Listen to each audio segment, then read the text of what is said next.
శ్వాస అనేది మీ ఊపిరితిత్తులను గాలితో నింపడానికి మరియు దానిని బయటకు నెట్టడానికి మీ డయాఫ్రమ్ మరియు పక్కటెముకల కండరాలు కలిసి పనిచేస్తాయి. ఈ కీలక మార్పిడి ఆక్సిజన్ను తెస్తుంది మరియు కార్బన్ డయాక్సైడ్ను బయటకు పంపుతుంది. మీ హృదయ స్పందన విద్యుత్ ప్రేరణల ద్వారా నడపబడుతుంది. ఇది మీ గుండె కండరాలను సంకోచించడానికి మరియు విశ్రాంతి తీసుకోవడానికి, మీ శరీరం అంతటా రక్తాన్ని పంపింగ్ చేయడానికి ప్రేరేపిస్తుంది. ప్రతి బీట్ మీ అవయవాలకు ప్రాణవాయువు మరియు పోషకాలను అందిస్తుంది. ఈ పరస్పర అనుసంధానిత కదలికలే మన శరీరంలో అనుక్షణం జరిగే ప్రక్రియలను సృష్టిస్తూ ఉంటాయి.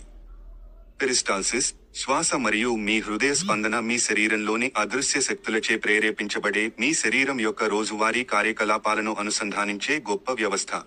ఇలాంటి మరిన్ని ఆసక్తికర వీడియోల కోసం వెంటనే మా ఛానల్ని సబ్స్క్రైబ్ చేయండి మరియు మీ అద్భుతమైన శరీరం ఎలా పనిచేస్తుందో తెలుసుకోండి. ధన్యవాదములు.